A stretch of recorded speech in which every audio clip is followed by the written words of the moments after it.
Bonjour et bienvenue dans Arch Urbain, l'émission qui vous parle d'architecture et d'urbanisme à Bruxelles. Je suis à XL aujourd'hui en compagnie de Wolfgang Zitschi du bureau d'architecture AZ Architecture. Bonjour Wolfgang, tu vas bien? Mais très bien, merci. Et toi, Emma? Mais je vais fort bien. Bienvenue. Bienvenue chez toi. On est presque dans ton salon et tu vas nous expliquer ça dans quelques instants. Tu as voulu m'emmener ici parce que tu as acheté 2 maisons. On est tout près de l'université, Oui. de l'ULB. Tu as acheté ici 2 maisons. À l'extérieur, on voit effectivement 2 maisons. À l'intérieur, on n'en voit plus qu'une. Donc tu as rénové tout ça. Mais avant de parler de cette maison, je voudrais poser une question importante. AZ Architecture. Alors Z, je me dis que ça doit être pour Zitschi, mais le A, Wolfgang, il y a bien un A dedans, mais ça ne doit pas être ça.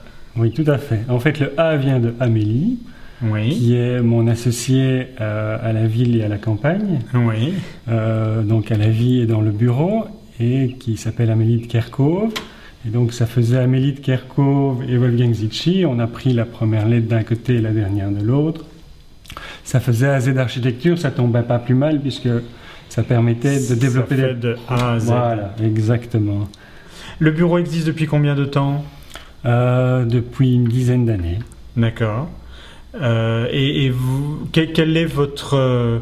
est-ce qu'il y a un travail de prédilection que vous avez dans ce que vous faites? Est-ce que vous préférez la rénovation, la décoration, les grands bâtiments, les plus petits bâtiments?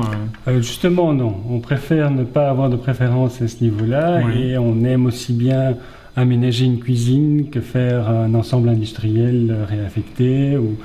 La taille de nos projets varie vraiment très très fort et on est ravis comme ça.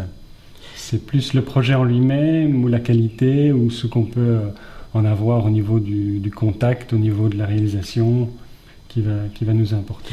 Mais est-ce que lorsqu'on vous propose un projet ou lorsque vous participez à des concours, est-ce qu'on peut deviner une patte AZ Architecture, ou bien pour toi, non, c'est chaque fois des matériaux différents, c'est une idée différente et vous partez d'une situation? Je pense qu'il y a quand même quelques éléments qu'on retrouve, mais c'est pas voulu à la base, au contraire. Donc, vu de l'extérieur peut-être, mais de l'intérieur, ça paraît tout à fait... Vous êtes plusieurs dans le bureau d'architecture ou juste vous Donc, deux? on est 2 associés et alors on a 3, maintenant 4 collaborateurs qui travaillent avec nous. Il va déjà bien falloir agrandir la maison alors. Voilà. Alors justement, revenons à cette maison. J'ai dit au départ, on sonne à la porte du numéro 54, on regarde la façade, effectivement on a une belle façade, on arrive dans les bureaux, on sonne au numéro 52, on a une autre façade, on arrive dans les appartements plutôt, mais par contre alors, aussi bien dans les bureaux que dans les appartements, on voit plus la différence à l'intérieur entre le 54 et le 52. C'était une volonté particulière de votre part? Mais comme on voulait vraiment réunir les 2 maisons, on a profité pour mettre chaque fois des pièces à cheval sur les 2 maisons, ce qui permettait de lisser un peu cette différence, puisqu'on voulait quand même avoir en définitive une maison. On a gardé les façades extérieures dans leur état parce qu'on trouvait que d'abord, ça n'avait pas beaucoup de sens, et puis ça faisait d'énormes travaux de tout à coup avoir une grande façade dans un style ou dans l'autre, comme elles sont toutes les 2 des styles différents. On trouvait que ça restait amusant. Et comment est-ce que vous avez imaginé la réunion de ces 2 maisons pour n'en faire qu'une? Est-ce que c'est par la construction d'annexes complémentaires qui a fait qu'on a réuni les 2 maisons, ou c'est dans la réhabilitation, dans le percement des murs, etc.? C'est vraiment le trait d'union qui est le corridor dans lequel on se trouve, au bout duquel on se trouve, qui a fait naître le projet. Donc on a vraiment essayé de trouver quel était l'endroit où le lien se faisait le mieux. Et puis on est parti de là et on a fait ça à chaque étage pour voir à chaque étage quel était le meilleur endroit pour relier les deux Et puis tout le reste est venu ensuite. C'est ça. Alors, les maisons, parce que moi aussi j'ai acheté 2 maisons que j'ai réunies, mais j'ai pas du tout le même niveau. Alors c'est pire qu'ici. Ici on a une marche, et heureusement qu'on a qu'une marche, parce que sinon, voilà ce que ça donne, c'est totalement ridicule. Donc merci d'avoir fait des maisons différentes. Donc on a cette marche qui montre effectivement la différence. Et pourtant, vous avez quand même recreusé pour faire la cage d'escalier et recreusé pour... On n'a vraiment pas l'impression, parce que chez moi on voit quand même que c'est 2 maisons différentes, mais ici, moi je vois pas où sont les 2 maisons, quoi. Mais on m'avait caché que tu avais 2 maisons différentes. Oui, bah écoute, je ne t'ai pas encore tout dit. Hein. Mais en fait, comme on était de toute façon contraint de rajouter à un moment donné une dalle, on a dû décider du niveau à laquelle on allait la mettre. Et donc on a pris un niveau et on a cassé les morceaux qui subsistaient encore de l'autre niveau pour avoir à un moment donné un plein pied sur une certaine distance, quoi. Quand tu dis on a dû ajouter une dalle, ces 2 maisons n'étaient pas encore suffisamment grandes, il a fallu faire des ajouts. Mais comme elle était peu profonde, oui.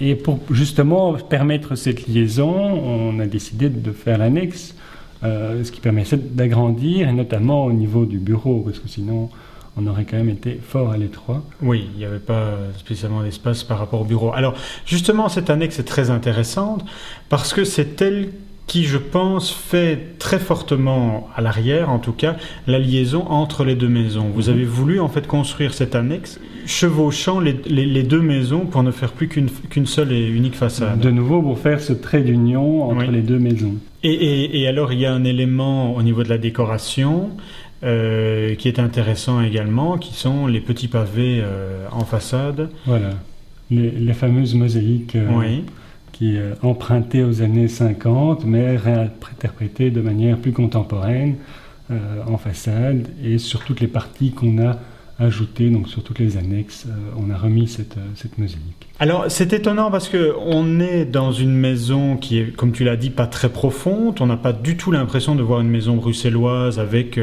sa cuisine-cave et puis ses étages avec ses hauts plafonds moulurés, etc. On n'a pas du tout ça ici. On n'a pas non plus les trois pièces en enfilade. Et pourtant on a un jardin qui se trouve au niveau 1. Enfin, il se trouve pas au rez-de-chaussée, il se trouve vraiment au niveau 1. Ce qui permet... parce que les pièces de vie sont ici où on est au premier étage, d'avoir une très belle vue sur le jardin. Tout à fait. Et en réalité, il semble, mais je n'ai pas de preuves là-dessus, que les jardins étaient destinés à être redescendus. Ça a été le cas de toute l'avenue qui part perpendiculairement, l'avenue Médecin de Rache, et alors du jardin qui est juste à notre droite, qui lui a été descendu. Et en fait, il ne subsiste que quasiment notre jardin et 2 voisins qui ont le même niveau que le nôtre. C'est ça. Tous les autres ont été redescendus au niveau de la rue. Et du coup, puisqu'on a 2 maisons, on a donc un jardin très très large par rapport à ceux des voisins, avec une belle profondeur, ce qui donne Tout à fait. Ce qui donne un côté tout à fait exceptionnel à l'endroit et ce qui nous plaît beaucoup. C'est-à-dire c'est vraiment pour ça qu'on a fait le projet, ce qui paraît curieux finalement pour des architectes, c'est que c'est plus le jardin, donc le végétal ou l'espace vert qui a conditionné cette volonté de projet, cette envie de rester ici et de faire quelque chose. Est-ce qu'il y a quelque chose que tu voudrais ajouter par rapport à cette maison au niveau du mobilier ou de la décoration? Est-ce que ce que l'on retrouve ici, c'est quelque chose que l'on peut retrouver dans d'autres projets que AZ Architecture fait? Pas spécialement, parce que comme c'est justement une maison des années 50, que nous avons souvent fait des transformations plutôt dans des maisons qui étaient début du siècle passé. C'est ça. On a voulu ici garder un style proche de ces années-là, en se disant que ça donnait un côté intemporel, puisque c'est lié vraiment à l'endroit, avec quelques interventions plus contemporaines. Et notamment la cuisine qui est inspirée de la cuisine d'origine. D'ailleurs, les poignées sont d'origine. D'accord. C'est une chose. Petite récupération de l'époque. Cette cuisine, est-ce qu'elle elle a été dessinée par vos soins? Est-ce que c'est quelque chose que vous faites également pour d'autres projets où vous limitez? Non, c'est quelque chose qu'on fait et on dessine beaucoup de mobilier. Oui. C'est un vrai plaisir d'ailleurs. Et c'est ça justement le contraste des échelles, c'est qu'on fait des projets de 4000 m², mais on fait des projets de 4 m² aussi. C'est ça. Chaque fois que je vois un architecte qui dessine du mobilier, il le fait en MDF. C'est la même chose ici ou pas du tout? Non. Bon, mon Dieu. Pas uniquement. Ah, d'ailleurs, la cuisine est en multiplex. D'accord. Quelle est la différence entre donc, le multiplex, c'est plusieurs couches superposées, collées. Le MDF, c'est des couches beaucoup plus fines. Donc on fait aussi des meubles en pin ou en chêne. Oui. D'accord. Bon, Wolfgang, on va se quitter ici. On va se retrouver pour d'autres aventures dans d'autres émissions, d'autres projets à toi et à Amélie, ne l'oublions pas. Et puis à bientôt et merci beaucoup. Au revoir. Mais merci à toi pour ta visite. Au revoir.